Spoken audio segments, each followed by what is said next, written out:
Assalamualaikum warahmatullahi wabarakatuh.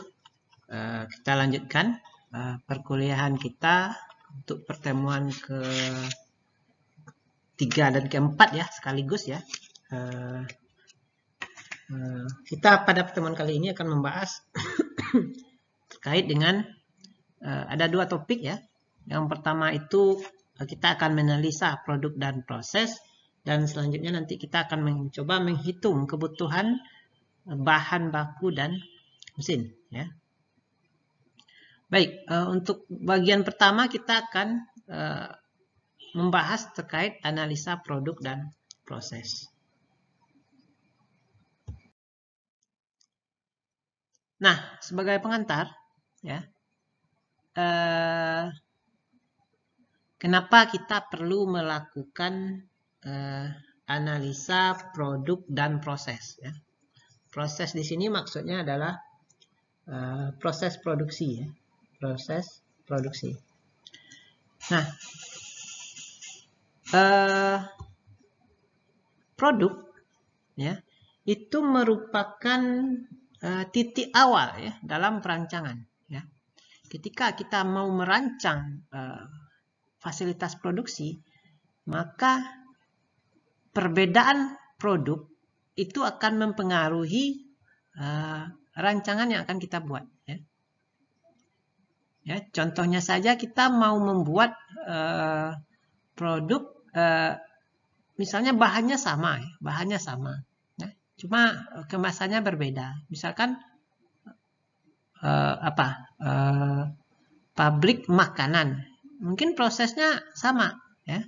Proses awal, tapi nanti di proses terakhir di packing itu akan berbeda kondisinya. Maka otomatis rancangan penataan fasilitas produksinya juga akan berbeda. Makanya produk ya, menjadi titik awal dalam perancangan. Nah, selanjutnya adalah produk positioning ya, produk positioning. Nah, mungkin Anda sudah belajar di mata kuliah lain ya. Ada beberapa jenis istilah produk positioning ini ya, atau dikenal juga dengan penempatan produk ya. Di dalam istilah industri manufaktur itu ada beberapa jenis ya. Ada yang disebut dengan make to stock ya. Make to stock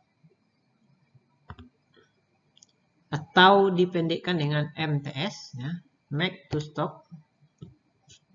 Make to stock ya. Yaitu produk dibuat untuk di stok ya. Ya. Jadi kita buat produk, nanti setelah dibuat itu di stok dulu. Nah, ini produk yang paling banyak digunakan pada agroindustri. Ya. Bagaimana kita bahas sebelumnya, produk agroindustri ini adalah produk yang sifatnya dibuat secara massal, banyak. Ya. Kemudian MTO misalnya, make to order. Make to order. Kalau kita artikan secara sederhana, dibuat kalau sudah diorder ya. Dan lain-lainnya, dan lain-lain. Ada make to stock, make to order ya. Ada engineer to order ya, dan lain-lain sebagainya. Nah, produk positioning ini akan mempengaruhi tipe proses produksi yang akan kita gunakan. Jadi tipe proses produksinya berbeda. Ya. Ya. Nah, di gambar di samping ini ya, dapat kita lihat ya, bagaimana produk positioning berpengaruh terhadap tipe proses produksi dan jenis tata letak produksi seperti apa yang akan kita gunakan. Nah, ini contoh ya.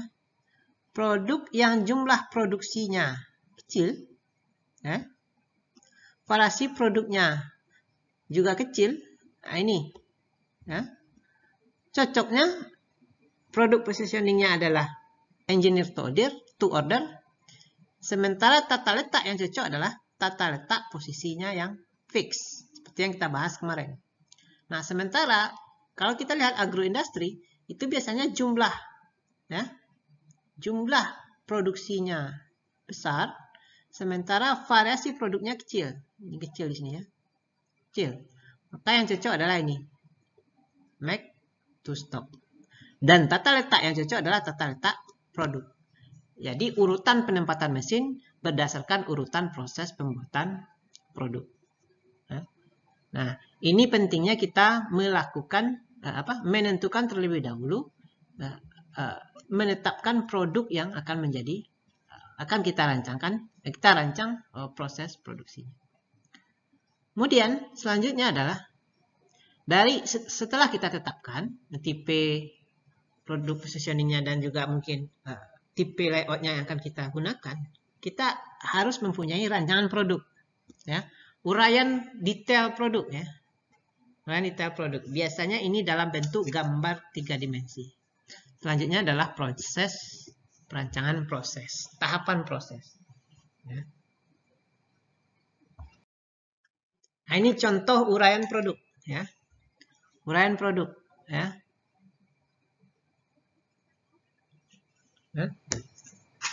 Misalnya ini komponen, ya, komponennya utuh seperti ini, komponen mesin, komponen pemesinan.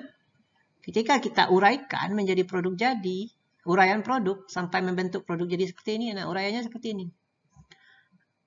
Ada beberapa bagian, ya, beberapa bagian seperti ini. Kemudian juga komponen-komponen kecil sebagai untuk merakit. Nah, ini yang disebut dengan uraian produk jadi. Ya. Dan biasanya dalam 3 dimensi. Nah, saya mengambil ini dari gambar di internet, ya. Saya pinjam aja gambarnya. Kemudian kalau untuk agroindustri itu gambaran seperti ini biasanya ini jarang, ya, kita dapatkan. Saya sudah searching beberapa, ya. Itu jarang yang bertemu, ya, uraian produk seperti ini, uraian 3 dimensi. Umumnya adalah dalam bentuk kalau biasanya di agroindustri istilahnya resep, ya, resep. Jadi untuk membuat sebuah produk jadi apa saja bahan penyusunnya, ya. Bahan penyusunnya apa saja. Ya. Nah, kalau industri yang berbahan dasar logam seperti ini biasanya produk akhirnya adalah proses terakhirnya adalah assembly. Jadi komponen-komponen kecil seperti ini dirakit jadi assembly. Tapi kalau agroindustri biasanya bahan-bahan itu di bahan A misalnya, bahan B, bahan C. Ini tidak di assembly tapi di mix, digabung, ya. Jadi komponen awalnya bahan awalnya itu tidak terlalu kelihatan di produk akhir. Ya, kalau ini masih kelihatan, ya. Masih kelihatan, ya, produk akhirnya karena dia merakit. Tapi kalau sudah di mix, ya, dicampur, ya, itu sudah menyatu, ya. Nah, kemudian juga perlu kita mungkin seperti ini, ya, contohnya, ya, barangkali uraiannya, ya. Tapi ini uraian proses nih sebenarnya, ya. Oke, yang ketiga mungkin yang perlu kita punyai juga adalah BOM, ya, Bill of Material. Bill of Material ini untuk menentukan, ya, untuk kita lihat, ya, produk yang kita akan buat tersebut status bahan bakunya beli atau buat, ya. Mungkin ada contoh. Nah, ini contoh, ya. Ini saya ambil dari sini nih, ya. Apa nih? Contoh nama komponen pressboard. Jumlah unit 1, bahannya kayu, dimensi. Nah, keterangannya buat. Nah, artinya komponen ini, ya, komponen 1.1 ini kita buat di lantai produksi. Ya. Kemudian yang lain clip assembly, ya. Clip assembly 1-2. Ya. Aluminium ini beli. Nah,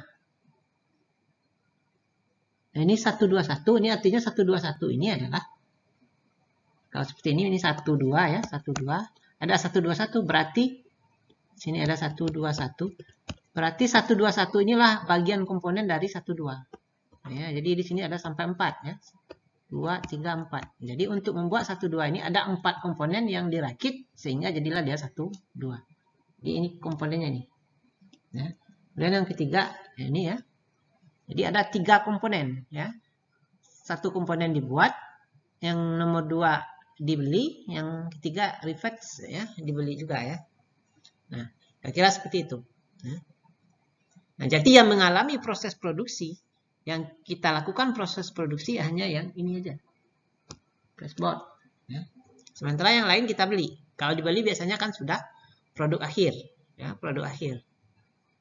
Nah. Oke, ini salah satu contoh bill of material. Ini juga yang harus kita punyai ketika kita mau merencanakan fasilitas. Kemudian selanjutnya adalah yang mesti kita ketahui adalah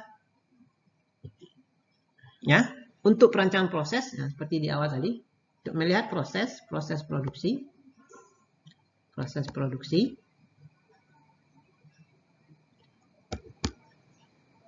ada yang namanya OPC ya, OPC. Ini sama ya, saya ambil dari internet ya, saya pinjam. OPC ya, Operation Process Chart ya. Ini contohnya adalah pembuatan sarung bantal. Nah, OPC ini menggambarkan urutan proses pengerjaan produk ya. Di sini nama produknya adalah sarung bantal. Nah, sarung bantal itu terdiri dari beberapa komponen. Ada yang di sini resleting, busa angin ya, kain, dan seterusnya. Jadi ada 7 komponen ya. Masing-masing komponen itu dilakukan tahapan proses.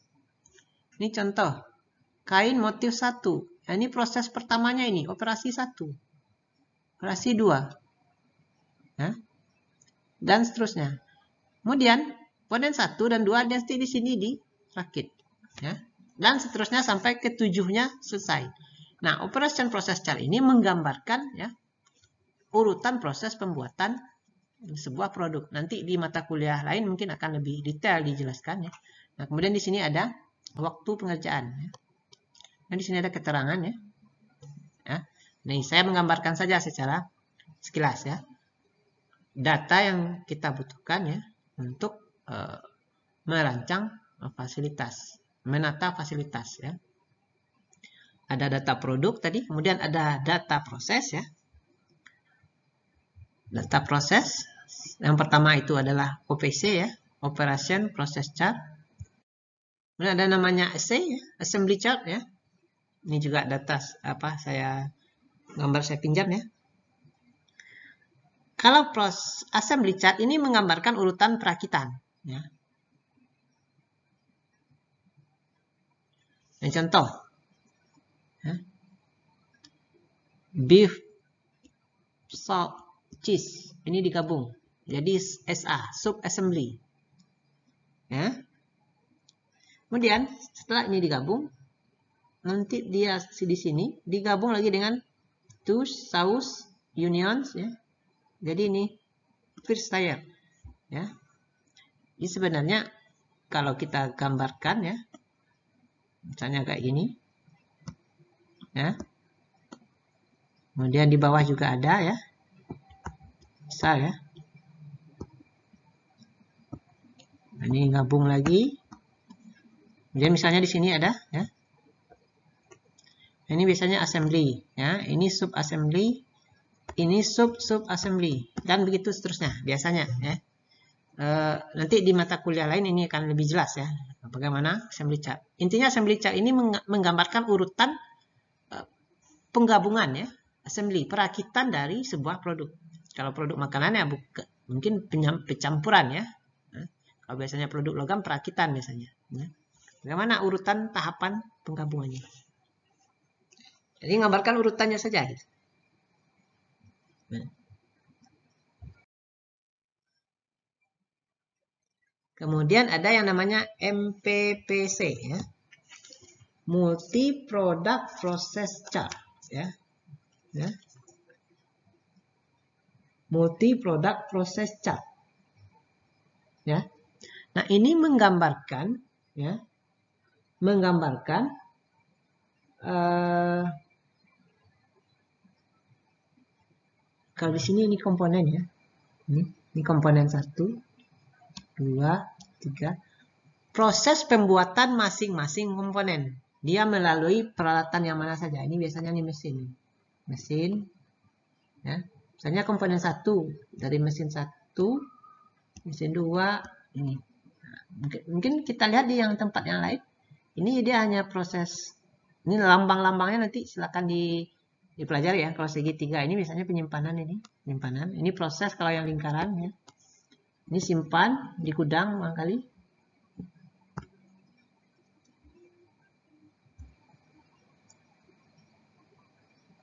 Ya.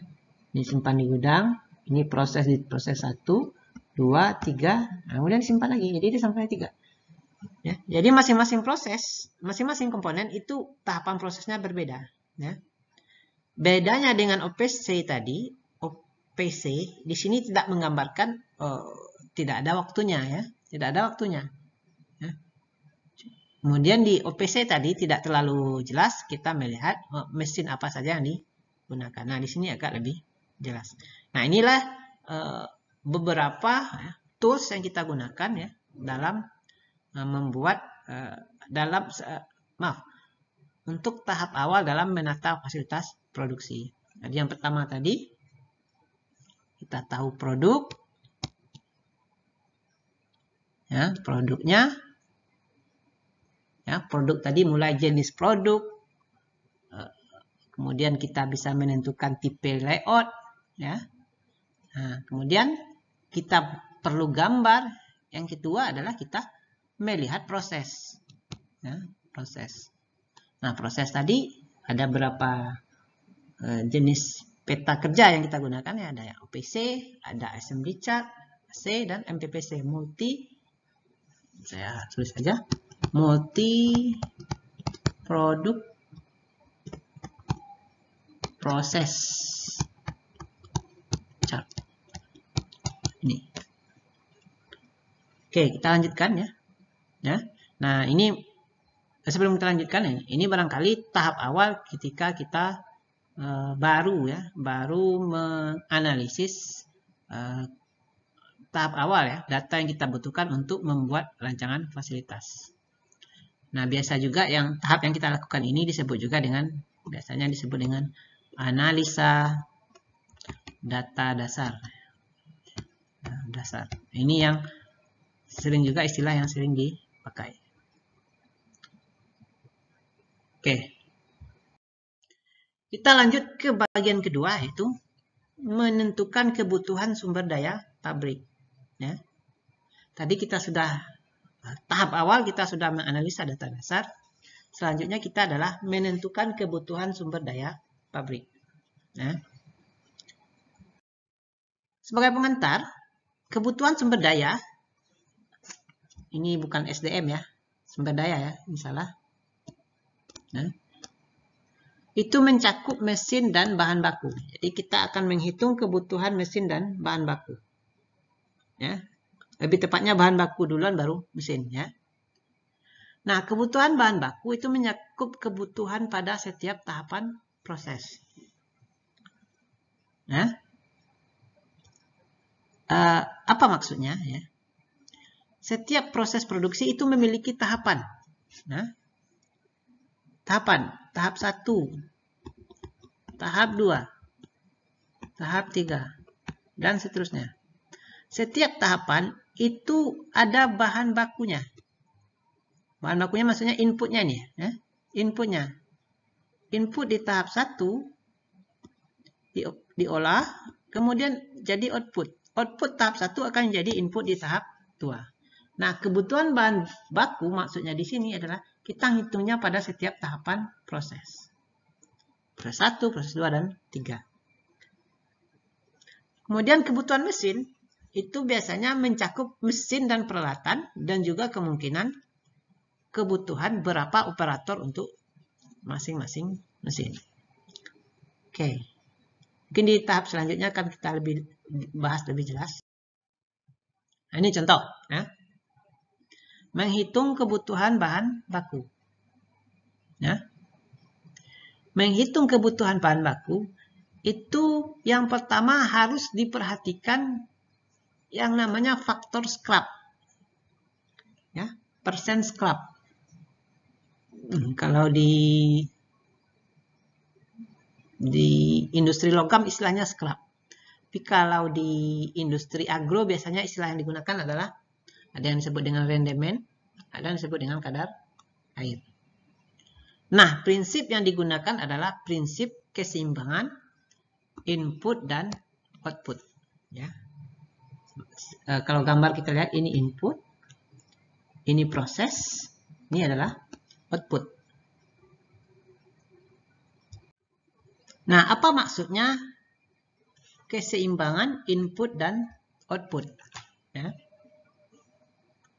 Nah, input seimbang dengan output, kita asumsikan bahwasanya input itu sama dengan output. Ya. Nah, bagaimana input sama dengan output? Ya. Misalkan ini ada bahan 5 kilo. Diproses, keluarnya misalnya 3 kilo. Nah, ya. Nah, ini yang 2 kilo. 2 kilo ini. Nah, ini yang kita sebut nanti dengan ada faktor pengaruh rendemen dan kadar air. Jadi dia seimbang. Ya. 5 kilo. 3 yang terpakai, 2 mungkin yang terbuang. Ya. Ya. Ini yang disebut dengan prinsip keseimbangan input masukan dan output ke keluaran. Nah, yang ketiga, setiap tahapan proses itu akan mempengaruhi proses selanjutnya. Seperti yang saya jelaskan tadi. Misalnya ini proses 1, proses 2, proses 3, proses 4, dan seterusnya. Input pada proses 1, input, dia akan jadi output, dan output proses 1 akan jadi input proses 2. Nah, di sini mungkin ada yang hilang, ya, yang hilang nanti. Begitupun, input proses 2 akan menjadi output proses 2 atau disebut dengan input proses 3. Dan seterusnya sampai nanti keluar di sini adalah produk jadi. Nah, produk jadi. Nah, produk jadi inilah sebenarnya yang menjadi target kita. Maka ketika kita menargetkan misalnya produk jadi ini 10 buah sehari, itu bahan bakunya di sini, di awal sini, itu tidak bisa 10.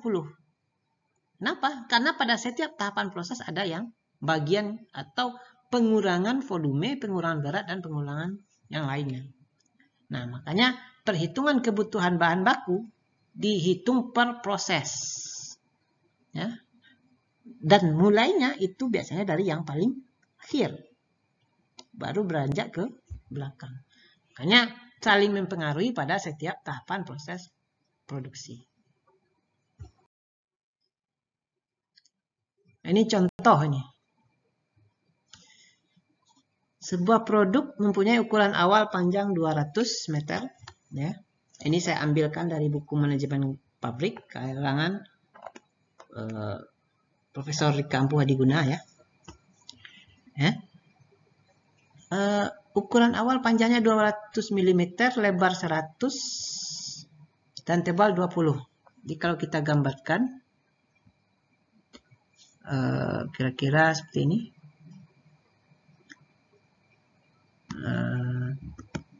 Ya. Ya. Panjangnya adalah 200, lebar 100, tebal 20. Nah, bentuk yang kurang diinginkan dapat dilihat pada gambar di bawah. Ya.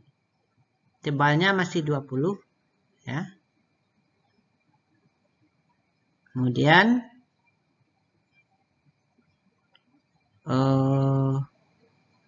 tebal 20. Kemudian ada penghilangan. Ya, ini kalau kita lihat ya, ini panjangnya 200, titik panjangnya, nah, kalau kita lihat 200, nah, 200. Kemudian tebalnya masih 20 ya. 20. Kalau dari gambar ya. Kemudian ada bagian yang dihilangkan sebesar 70 kali lebarnya 70, tingginya 5 ya. 70 lebarnya berapa nih? Ya, 70 ya. 70, kemudian panjangnya adalah 100 ya. 100. Nah, ini produk akhir yang diinginkan ya. Panjang 200 masih tingginya 20, ada bagian yang dihilangkan, kemudian ke belakangnya ada 100 ya. 100. Nah, di sini ditanya bila target produksi 10. Target produksi adalah target produksi untuk produk akhir. Nah, 10 unit. Berapa bahan baku di awal? Ya. Apakah 10 juga? Tentu tidak ya. Nah, kita lihat, kita hitung dulu yang persen scrap-nya ya, persen scrap. Kalau di industri logam scrap namanya, scrap. Ya. Sama dengan volume yang hilang tadi.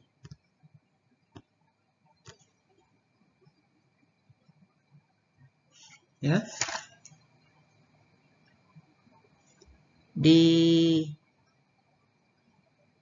Bagi volume yang hilang ya.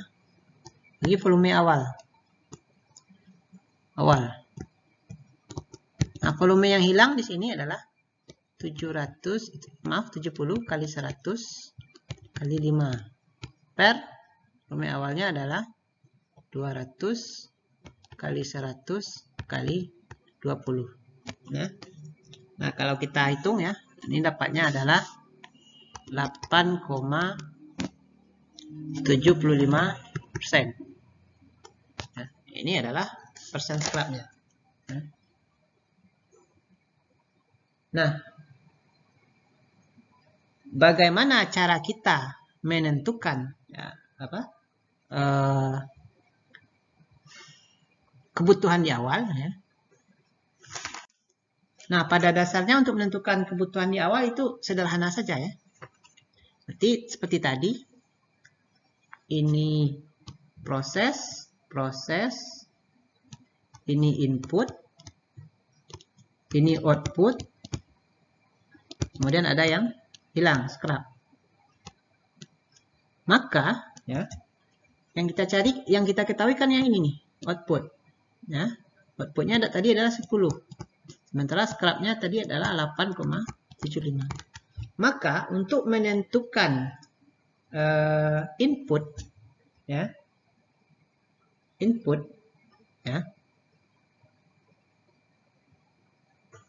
itu sama dengan ya, I ya, sama dengan output per 1 kurang persen scrapnya. Nah, ini kalau kita cari berarti ini 10 per 1 dikurang di 8,75%. Ya. Dapatnya di sini adalah 16 ya. 16,44. Kita genapkan berarti 17. Jadi bahan baku di awal volumenya adalah 17 ya. 17 unit ya. Ya, 17 unit. Oke, ini yang industri logam. Kita contoh yang industri yang agroindustri ya. Ini contoh ini. Sebuah produk makanan kadar airnya 30%. Apabila produk diolah melalui sebuah tahapan produksi untuk menghasilkan produk dengan kadar sebanyak 100 kg, berapakah yang mesti disediakan bahan baku? Ini agak lebih dekat ya dengan agroindustri ya. industri ya, melibatkan kadar air. Nah, biar lebih mudah ya kita gambarkan ya. Misalkan ini proses ya, prosesnya. Ya, proses ya. Nah, tahapan proses ini ya, ini outputnya ini kita pengennya 100 kilo. Dengan kadar airnya adalah 5%. Nah, bahan bakunya berapa yang mesti kita sediakan? Kalau bahan baku awal itu kadar airnya 30%. Nah, kadar airnya 30%. Nah, berarti yang kita ingin tahu adalah input. Sementara kadar airnya 30%. Nah, bagaimana caranya? Yang pertama, kita bisa asumsikan dulu. Misalkan kalau bahan baku awal itu, bahan baku itu misalnya 1 kilo. Ya, 1 kilo. Maka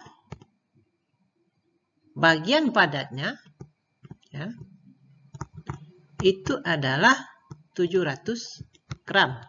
Sementara bagian cair atau karena kadar airnya 30% berarti adalah 300 gram. Ya.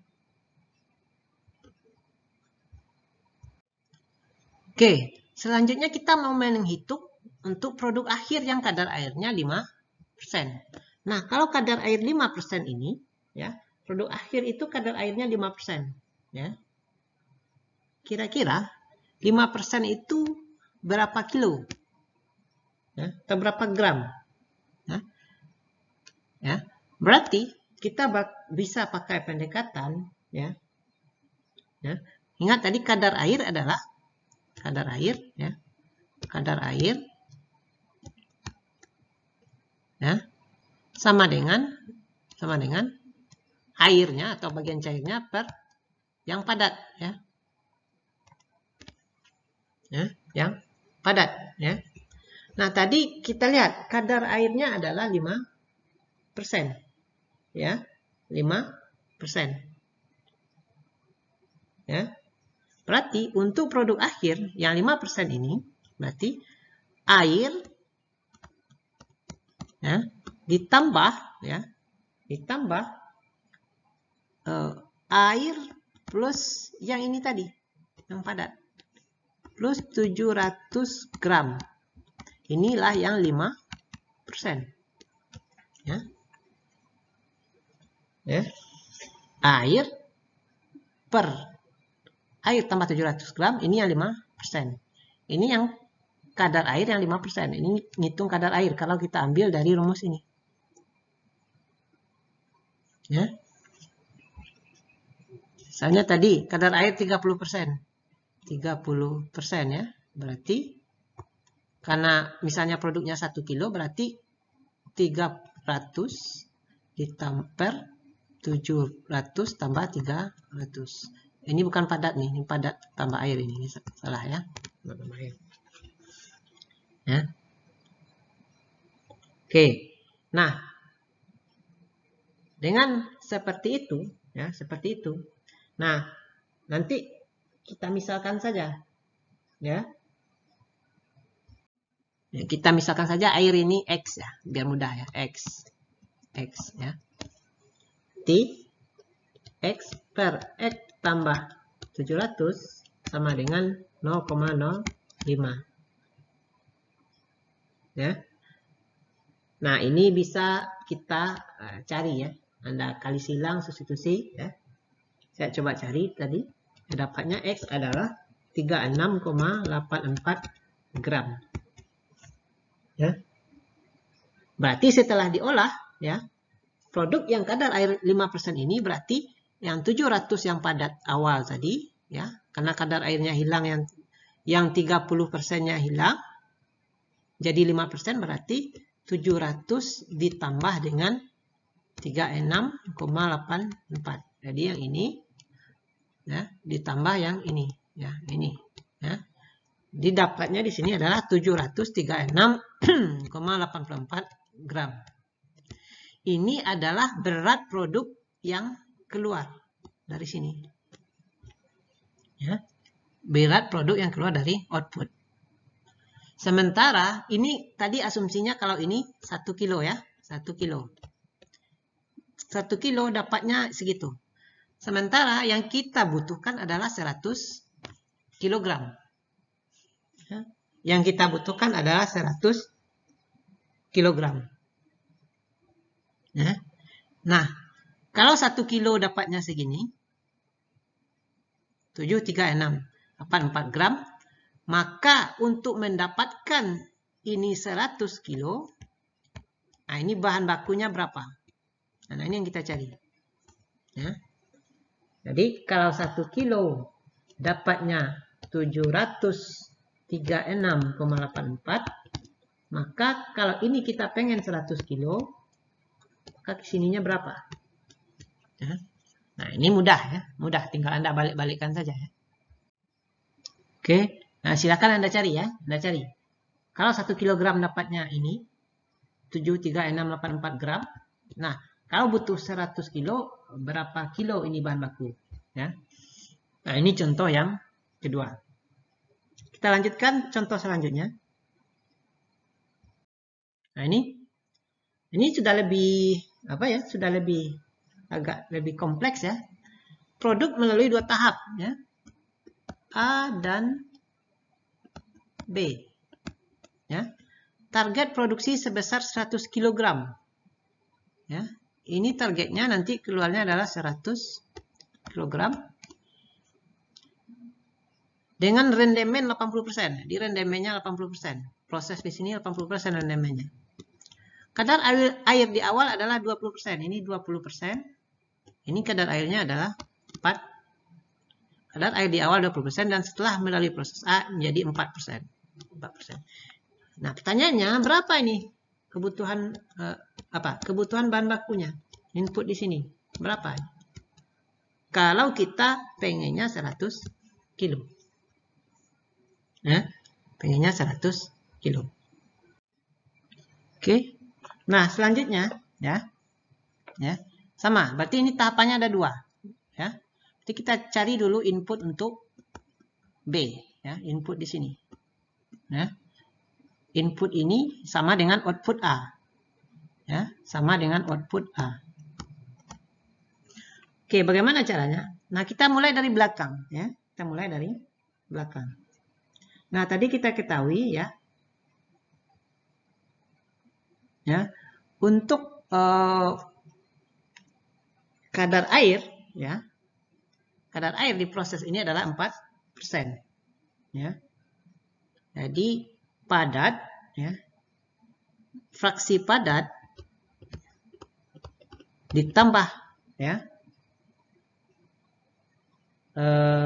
Kadar air 4%, ya. Air 4%. Itu sama dengan nih 100 kilo. Ya. Ya, ini yang akan kita butuhkan, ya. Ya. Nah, kita mau mencari ya berapa nilai yang padatnya ini. Nah, nilai yang padat. Sebenarnya sama dengan proses sebelumnya ya. Nah, cuman ini bisa kita siasati ya. Nah, kadar air yang 4% ya. Air ya. Kadar air yang 4% ini artinya ya. Berarti sama dengan rumus sebelumnya ya. Air ditambah air plus yang padat nih. Seperti ini. Nah, kalau dia 4% ya. Kadar airnya 4% berarti air ditambah padat plus air itu sama dengan 4%. Ya. Sama dengan 4%.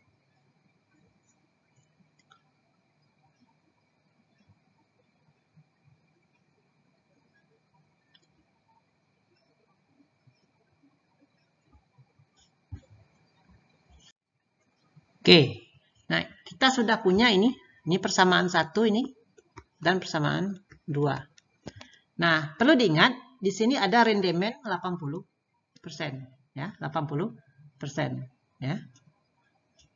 Nah, berarti yang 100 kilo target kita ini itu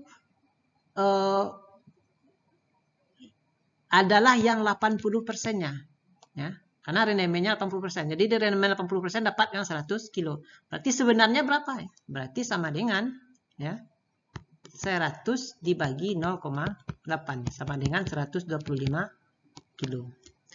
Di persamaan kedua ini kita ubah padat tambah air 4% itu sama dengan 125 kilo. Nah, persamaan 2 ini kita substitusi dengan persamaan 1, ya. Substitusi Anda sudah belajar ya di matematik, ya. Maka akan diperoleh, ya, nilai padat ini. Ini saya coba cari, silakan nanti Anda cari biar Anda tahu caranya, ya. Ketika disubstitusi dapat nilai yang fraksi padatnya itu adalah sebesar 120 kilo. Ya. Nah, berarti untuk input B ini sama dengan inputnya adalah 120 kilo. 120 kilo input B itu sama dengan output A. Nah, sekarang kita carikan input di A ini. Input di A. Berarti, ya, input di A tadi kita sudah ketahui di sini ada di kadar air di A itu adalah 20%. Ya.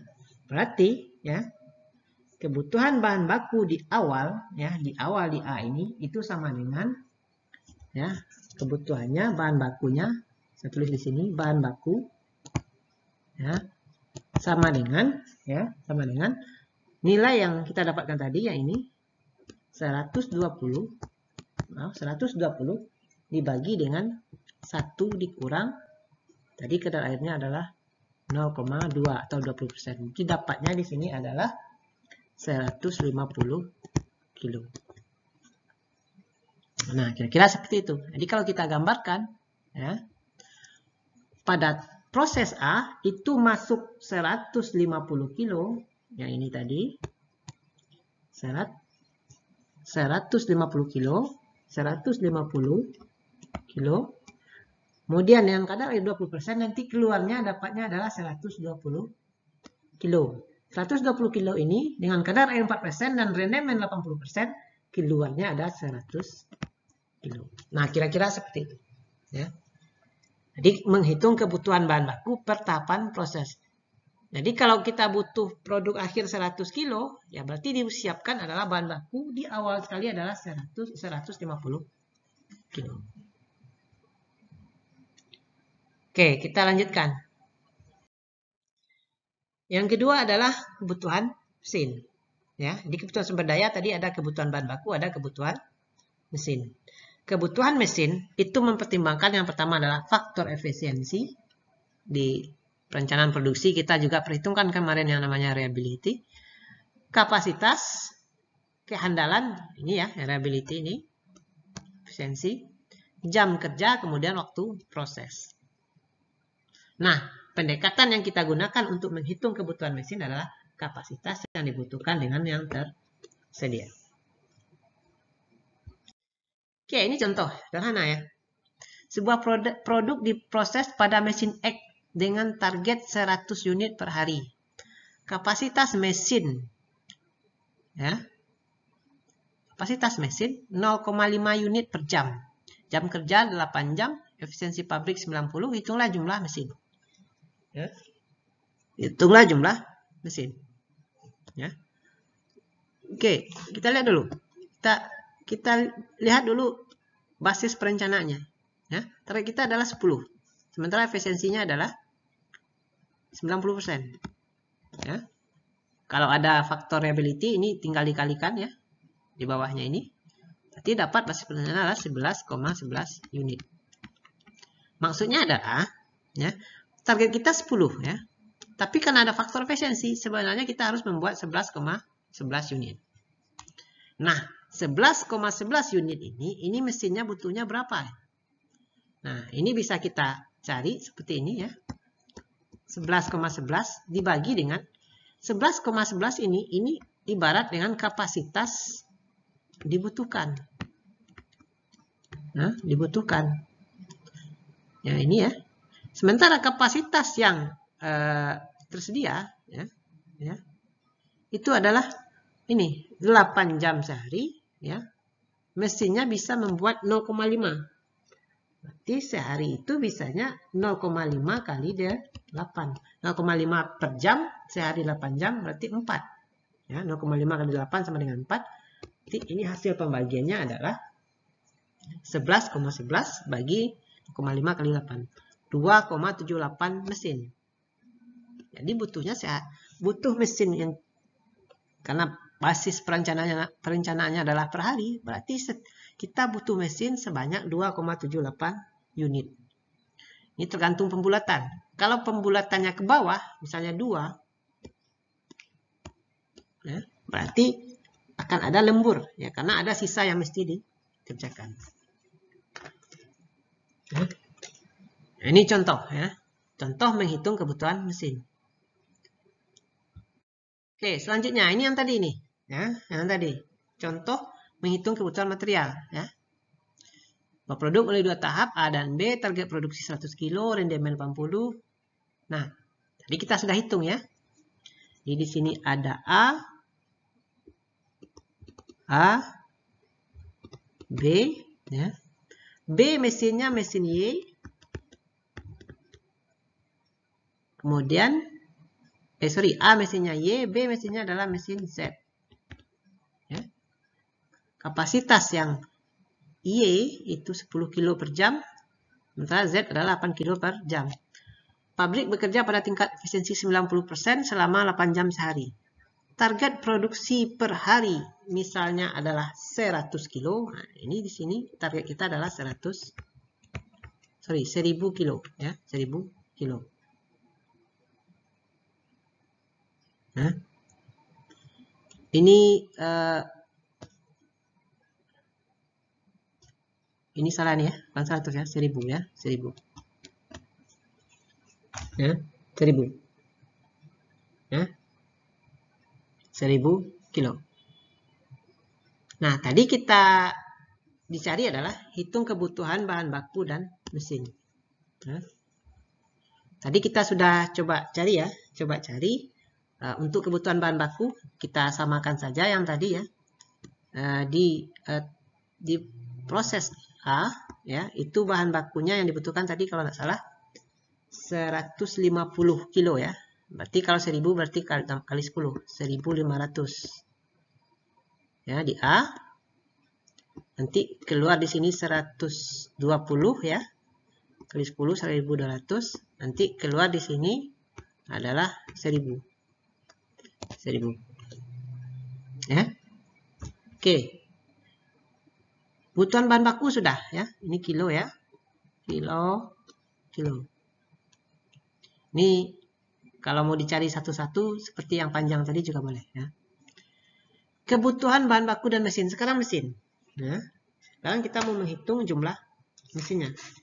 Berarti untuk mesin Y, karena Y ini diproses A, ya, berarti perhitungan kebutuhan mesinnya sama dengan perhitungan contoh sebelumnya. Ya. Berarti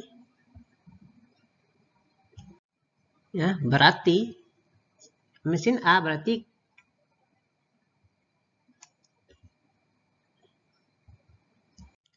ya, karena A yang akan diolah adalah 150 kilo, ya. Jadi di sini ya, berarti 1500 ya, 1500 ya. 1500 ya dibagi dengan seharinya 8 jam ya. Sehari 1500 ya. Basis perencananya tadi adalah 0,9 ya. Jadi 1500 bagi 0,9 adalah 1666,67. Ini basis perencanaan A. Sementara kebutuhan mesinnya sendiri adalah berarti mesinnya mesin Y sama dengan 1666,67 6,67 dibagi dengan kapasitasnya, ya. Kapasitas untuk proses yang di Y itu adalah ini ya, 10 kilo per jam, sementara sehari itu ada 8 jam ya. Sehari ada 8 jam ya. Sehari ada 8 jam, berarti bagi dengan 10 dikali 8. Nah, dapatnya di sini adalah 2, sini saya buat ya. Kebutuhan mesin Y 2,08 unit. Ya. Kebutuhan mesin Y ya. Ya. Sementara kebutuhan mesin Z, untuk Z ya, berarti ini dasarnya adalah proses B ya, ini proses B.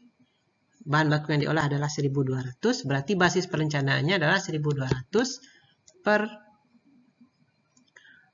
0,9 ya, efisiensi sama dengan 133,33. Kebutuhan mesinnya sendiri sama dengan 133,33 dikali 8 jam dikali yang di 8 jam dikali 8 kilo per jam, 8 sama dengan 2,08. Mirip ya.